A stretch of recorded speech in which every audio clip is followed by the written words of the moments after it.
I'm going to take a quick break from our conversation up here. We do have some audience input. I'd love to hear from you. Yeah, so basically I think this whole Jersey Shore thing just came from a population that has gotten more and more, out of balance with the whole work play thing. I think everybody likes to relax. Like, I don't care if you live in North Korea. There's a moment in time where you have to step away from what you're focused on. You have to just relax and have some fun. But I think with this generation, it got to the point where having fun came before everything else. And it's almost not even fun anymore if you're just doing it all the time. And that's sort of what Jersey Shore is. So, but I mean, even among the Jersey Shore guys, you see that they go to the gym, and then every time they have a massive party, they have to clean up after it, and the girls do the laundry or whatever that is. So there's always going to be a work-play balance, but I think with this generation, the work-play balance, the equilibrium just shifted way out of control. So I guess we'll just let people figure that out, and eventually they will.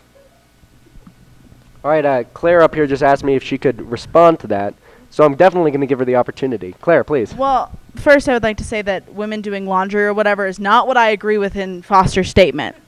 However, I do think that there's portions of reality TV that are helpful to society in the fact that we see these people doing these outrageous behaviors, but we also tend to see the consequences behind them. So not only do you see Snooki downing like 18 shots of whatever, but you also see your head in the toilet like 4 hours later. So if you're thinking that's a really great plan, then maybe you're like, well, I don't really want to put my head in the toilet later, so maybe I shouldn't do it. So I think in some ways, in a really twisted sense, reality TV, whether it be laundry that women do or the men picking up after the party, helps us in that manner.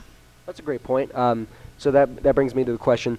Overall, do you think that this, encourages you to, does it make you want to drink or to hook up more often? Or do you view it as more of a warning against these behaviors and kind of an example of don't end up like these people? I think the focus in the shows on this is bad is like 0.1%. There's hardly any focus on that amplifies this is bad, don't do this, like this is wrong. It's more, look at these people going out and having all this fun and doing all this cool stuff, like this could be you. And then at the end it's like, oh yeah, well she had to throw up in the toilet, but she can just go out and do it again tomorrow, and it's, the fun is worth the price you pay at the end. And I think that most people don't gain oh, I don't want to drink, I don't want to go out and hook up with people because Snooki had her head in the toilet. I don't think that that's, maybe for some people it does, but I don't think that that's the main effect of a reality TV show. You were saying, Ben, that for the most part you think, it's still, obviously they're still trying to represent themselves positively. I don't think there's any show that tries to, make itself look bad on the air. However, obviously there are plenty of naysayers against reality TV. Right now we're actually going to take a look at a bit of a documentary. The documentary is called Misrepresentation.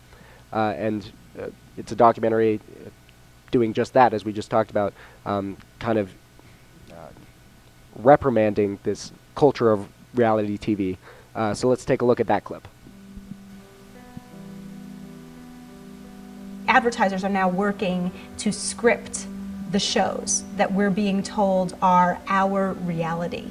So is it any surprise then that one of the most popular reality shows is America's Next Top Model, where every single episode is built around telling gorgeous young women that they're flawed and they're not pretty enough? Your photos in the beginning of this competition, not strong at all. And that they need to be even more strictly perfect when perfect is defined as very thin, very Western, very passive.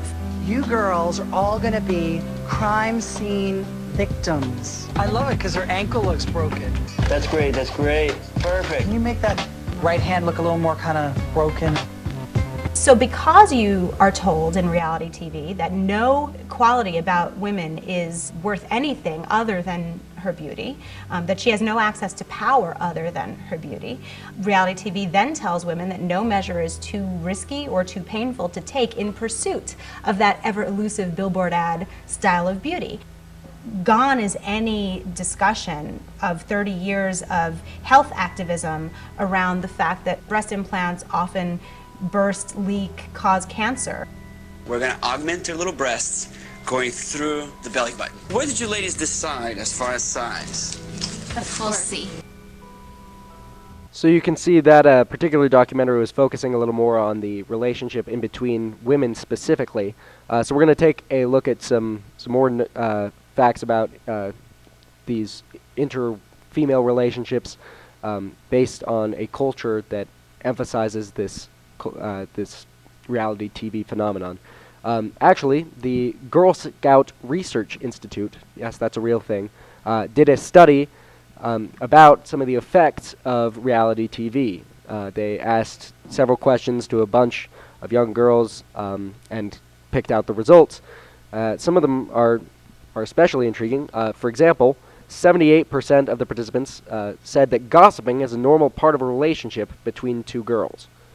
68% said that it's in girls' nature to be catty and competitive with each other. And 63% said that it's hard for them to trust other women. Webb and Ben, you can obviously participate in this also, but this is a little more focused on the ladies, Claire and Grace. If you guys want to talk about, do you find that those statistics are true in your own life? Do you find that it's, in girls' nature to fight with each other? Is it hard to trust other women? Is gossiping a given? And if so, do you think that those are an effect of reality TV shows like America's Top Model and these shows that kind of pit women against each other for the drama that we've been talking about throughout the show? I really don't believe that any of those statistics are right on in my personal life because I don't fight with many people. But the whole situation with putting women down in their self-esteem from these America's Top Model and stuff, but that's a competition. That's how it's supposed to be. Girls are competing to win something. Like, it's not like that in everyday life. You're not always trying to strive for something. You don't always need to be competing with someone. That's not usually how it is. I agree with you. I don't think, at least for me, any of those statistics, I don't find it hard to trust other women. I don't find that gossiping is a normal part of a relationship. And I sure as heck don't think that competing with my friends is part of my relationship. I think that there are certain elements of those in things like the workplace and whatnot. However, I think with my friends and with women in general, I don't feel that way. All right. Well, then I guess I'll broaden the question a little bit. Do you see those sorts of effects in your peers? I think to some extent. I think that, people by nature are competitive.